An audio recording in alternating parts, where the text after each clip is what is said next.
Hello everyone! For today's video ay magluluto tayo ng dilis na may itlog. So ito po yung ating mga ingredients.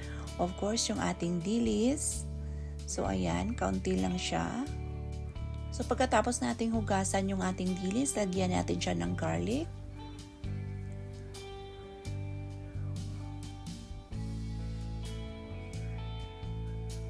Kaunting black pepper.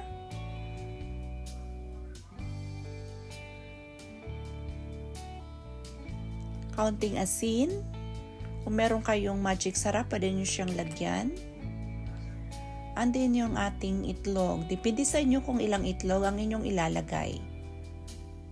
At depende kung gaano karami ang inyong dilis.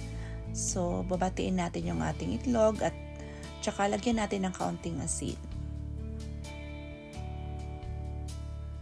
So, mimix natin siya sa ating maliliit na isda.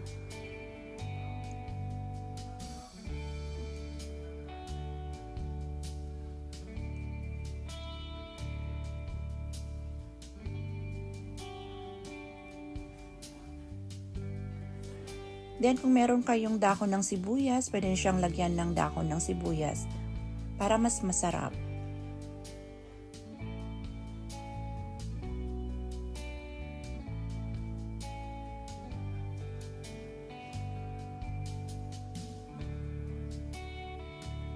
Ang recipe na ito ay madaling gawin at saka simpleng lutuin. Kung kayo ay nagmamadali, pwede nyo siyang gawin during breakfast, yung parang ganon. Okay, so init na tayo ng ating mantika. So ilalagay natin dyan, ipiprito natin yung ating isda.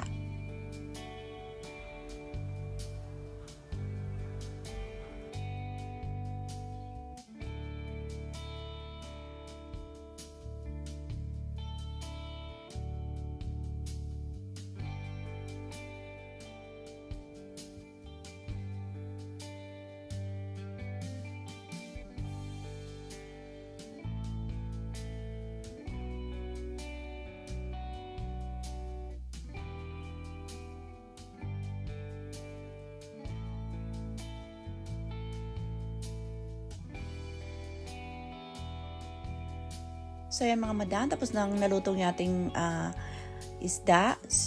Depende sa inyo kung anong gagamitin yung sauce. Pwedeng suka at saka soy sauce at pwede rin ketchup. Depende po sa inyo.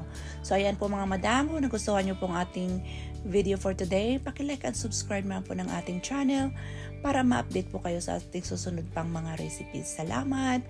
Bye! God bless everyone!